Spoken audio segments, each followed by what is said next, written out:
In this lecture, we are going to see about some basic concepts in C. The concepts include about the tokens, keywords, identifiers, operators, some literals and comment lines. If we want to communicate with anyone, we need a language, for which we are going to learn languages like English, French, Hindi and so many.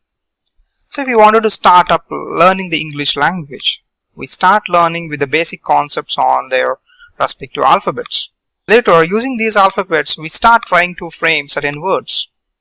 And framing these respective words according to the grammatical rules, we make certain sentences. And finally, we will be able to write large number of sentences as a collection of paragraphs.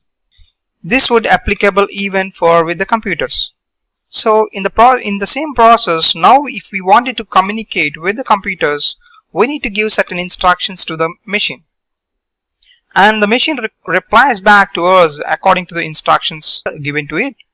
So for which we need to learn certain programming languages in order to provide the instructions to the machine. So here we are going to learn the C programming language. So the process of learning this programming language starts with knowing about the respective alphabets, digits and special symbols that are present in the language. Forward next, we are going to know about the various tokens. Using all these alphabets and digits, we frame these tokens. The tokens include like identifiers, the variables, the literals, comments and many more.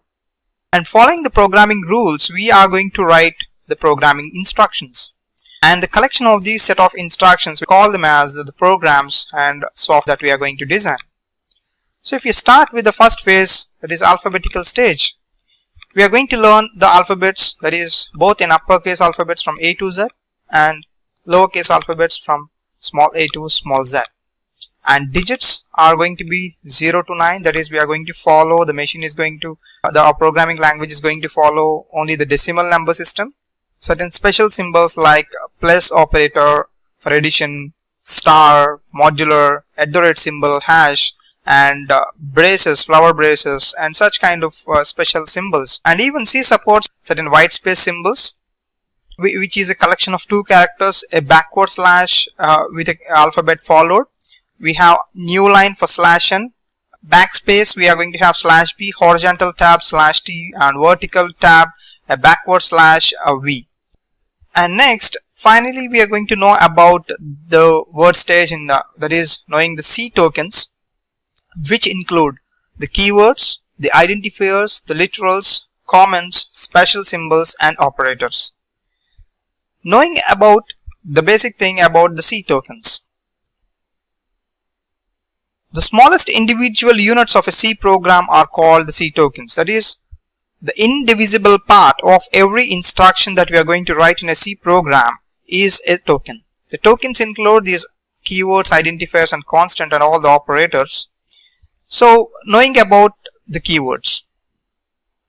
Keywords are the tokens that have a predefined meaning, and these meanings we cannot change them. That is, certain words are framed and those words were already known to the C compiler.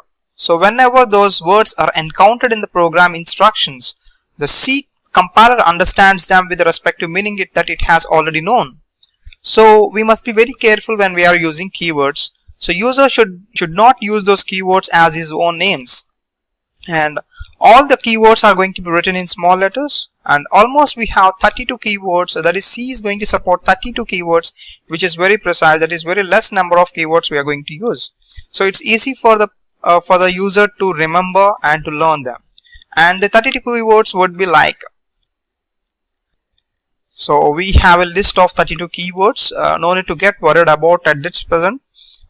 When we are writing programs, we come across each and every keyword that we are going to learn, during which we can understand these things. Most basically, we are going to use the keywords like char, float and something else like int. So these are the specific different types of keywords we in general use in every instruction of the programming. So remember char, float and int whenever we come across them.